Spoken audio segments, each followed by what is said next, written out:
Alrighty, folks, welcome back to the channel. Thank you guys all so much for chiming in for the latest post-game coverage here on WardyNYM. Unfortunately, this is the first loss of the Mets season, that being 4-2 to the Washington Nationals in their series finale. Now they head off to Philly, and I'll be sharing plenty of thoughts on the Philly series tomorrow in the coming days throughout the post games and even some pre-games, so stay tuned for that. But we got a lot to break down this one, folks, and trust me, I know it is a sour taste in our mouths, and I definitely have some criticisms I'm going to share from this loss for the Mets, which should have been a win naturally, but thanks to some defensive miscues and maybe some poor decisions bullpen-wise, even though I really don't think that those were the main X factors to a certain extent, that is what led to the Mets losing today. So we got a lot to break down. I'm looking forward to it no less. I hope you guys are too.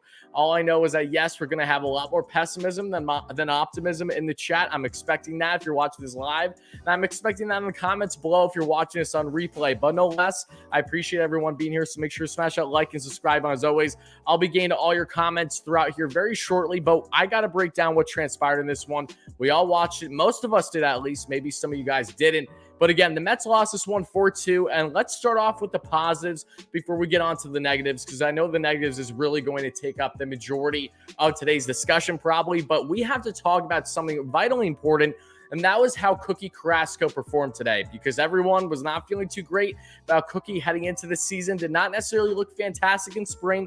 Not bad, in my opinion. Looked well with the velo. But today, coming into his first start for the Mets this season, had his best start in a Mets uniform. A starting pitcher who came with Francisco Lindor in the trade last year, came in dealing with some injuries, got rushed into the season in the latter half of last year as the Mets were trying to make a run. Unfortunately, that fell short, and Cookie definitely was not looking like his normal self. But in today's start, he was simply spectacular for what we would hope that the Mets would get from him, and even better than that. So again, I appreciate everyone being here, guys, but let's talk about Carrasco. I want to break down a little bit on him.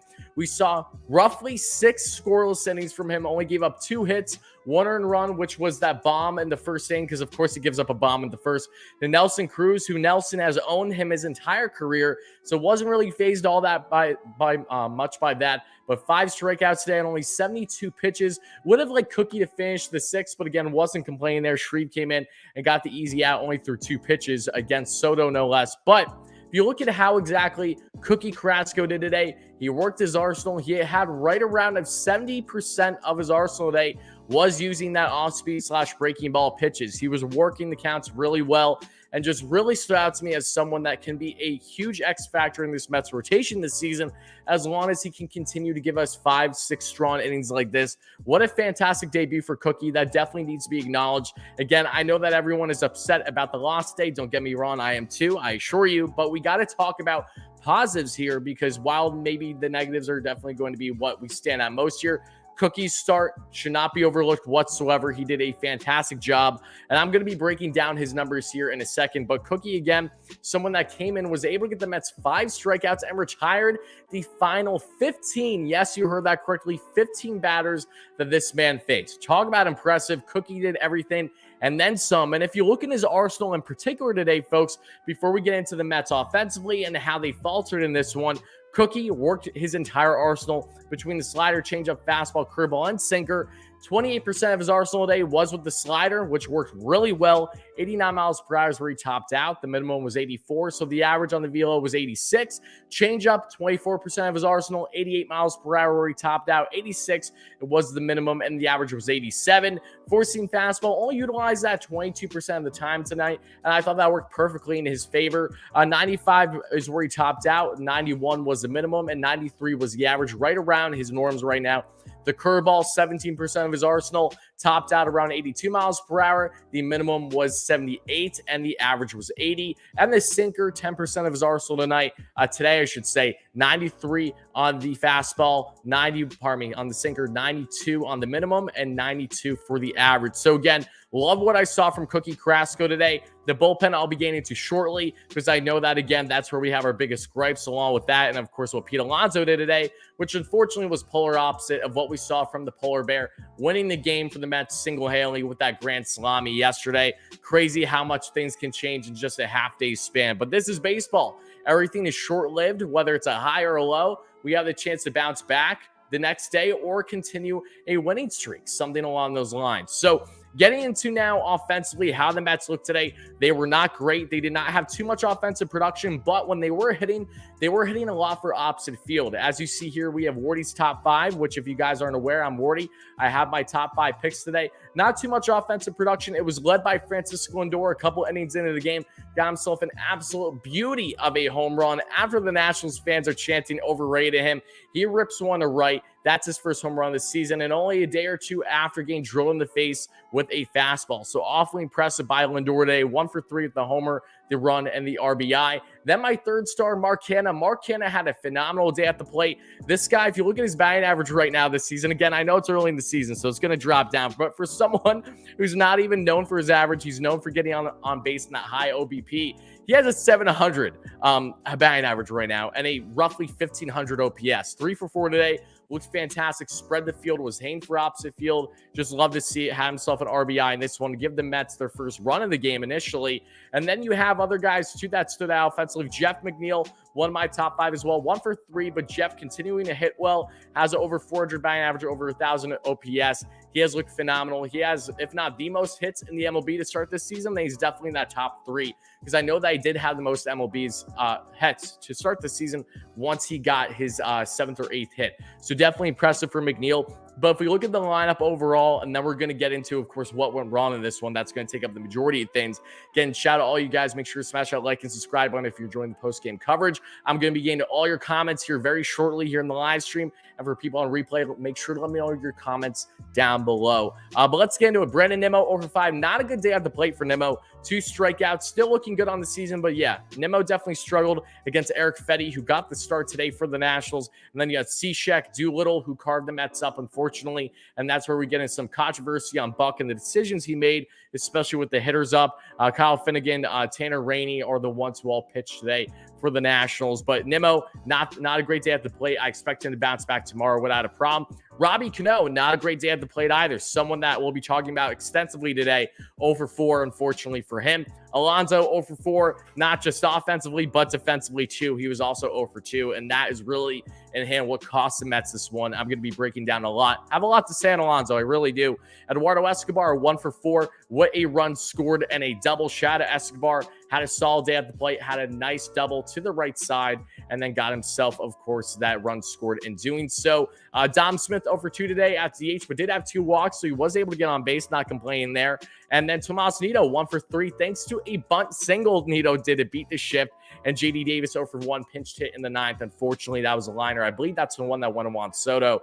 But regardless, Cookie Carrasco looked great. So let's get into now the negatives in this one, because that, again, is what we're talking about, right? When we look at the Mets, what did they do today?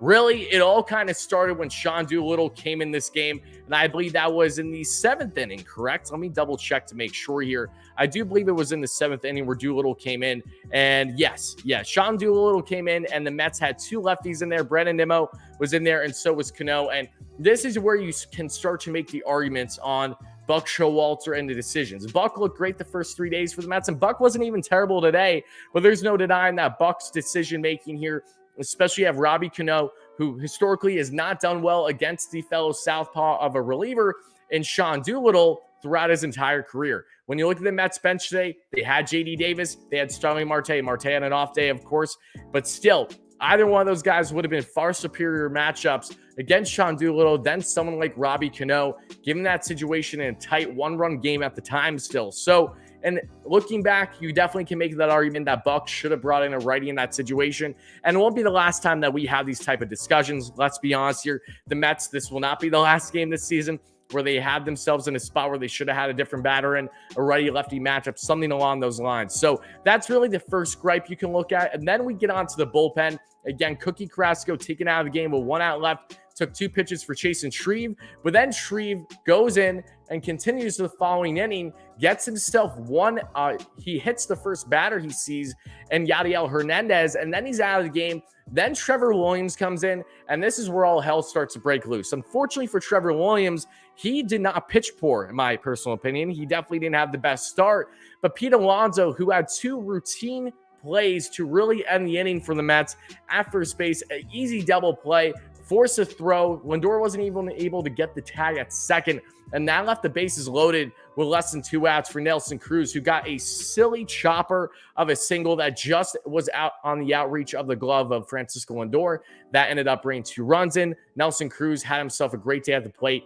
3 runs scored, including that base hit and the home run earlier off Cookie. And that's all she wrote in this one, unfortunately. And when you're looking at who should we pinpoint is the reason why the Mets lost in this game, one, you can start with Buck and his decision-making on not bringing in a righty when Sean Doolittle was in there. Definitely would have been a more ideal matchup, in my opinion. Unfortunately, for the Mets' sake, it did not work in their favor. And 2, Buck is someone where, if you guys paid attention, pre-game heading into this game, before the game even started, he noted to the media that he fully intended to have Chasen Shreve and Trevor Williams get some innings today.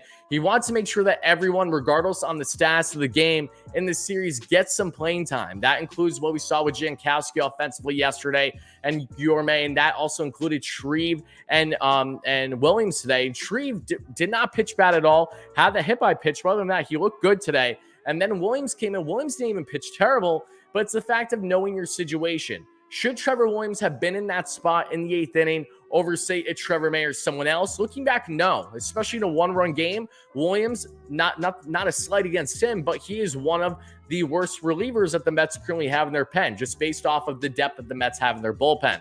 So I understood what Buck was doing. He was fully intending to bring someone like Williams into the game, no matter the situation. But again, that's an early criticism for him, because you have to realize if you're in a one-run game, you have stronger, higher leverage relievers than someone like Williams.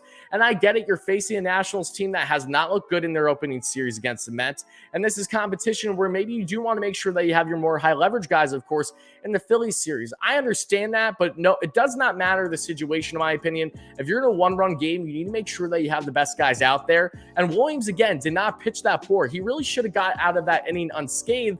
But Pete Alonso is the biggest reason why the Mets lost today. Simply put, it's unfortunate. Pete, again, just had some really bad throws at first. And in my personal opinion, I definitely think that Pete Alonso should be at DH tomorrow or potentially benched. That is a game where it's just inexcusable. That is why you lost the game. Yes, it would have been nice if the Mets had more offense in this game for sure, especially against, let's face it, the Nationals' entire pitching staff is subpar. This is something the Mets should be jumping on more. Thankfully, they have been able to do that throughout the series. But especially today, you can make that argument that they should have gone on some more runs than what they did, even in a series finale where they already won the series and were looking for a series sweep. But no less, Pete Alonso really is the X factor why the Mets lost in this one. It's unfortunate. This is going to happen. I don't have any ill will. I love Pete. I always will. He had a grand salami yesterday for us. He's a reason why the Mets lost yesterday. But unfortunately, he also is the X factor into why the Mets lost today, too. So it is one of those things. A 12-hour difference can definitely make or break your emotions, going from an all-time high to all the way down low. And I already see a lot of irrational comments about Pete Alonso, to which I'm only going to address a simple few.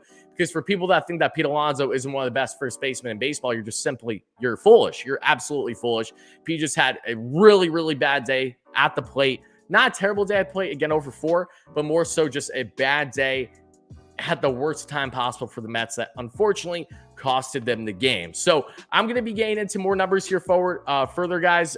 Again, it's a fortunate loss for the Mets. I'm not hanging my head low by any stretch. They're 3-1 to start the season. Would have loved the series sweep. These are games that they have to make sure that they do not get costed nearly as much when they're facing opponents that they should beat going forward. Again, you're not going to win every game. Let's keep in mind, even if the Mets win 90 games this season, which is what I'm hoping that they will do at minimum, yeah, if you do the math, the Mets are still going to lose a boatload of games this year. So just a matter of how they lose them. This is a game that they should have won. That's a positive note, at least. And now we can look at these fair criticisms for Buck and Alonso and go forward and see how they rebound tomorrow in what is going to be an awfully heated series against the massive rival in this division, a team that's looking to overtake the Mets in the standings this year, that being in the Philadelphia Phillies with all their bombers. No defense, but a whole lot of offense. We'll see how they do. I'm excited to get into that series for sure. But before I go any further, before I start answering questions, I want to thank everyone so much again for being here. I really appreciate it. Before I cut things off for people on replay,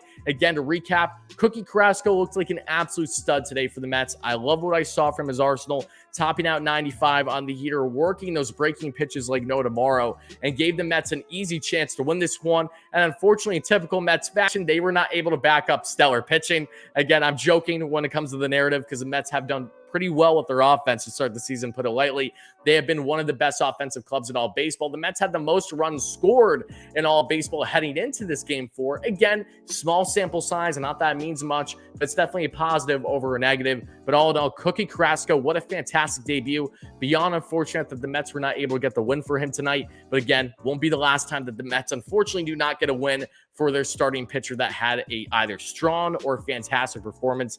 This is baseball. These things will happen. It's the start of the year, and that's really about it. So for people on replay, which is none of you guys in the live stream that'll be answering questions now, this is where we're going to cut things off. I hope you guys enjoyed this quick post-game coverage. Make sure to smash that like and subscribe button. Help us get a couple hundred likes at some point. Always appreciate it. Help us get a 15K subs, and stay tuned for more great content here on the channel tomorrow for both pre and post-game coverage, more than likely to start off the Phillies series.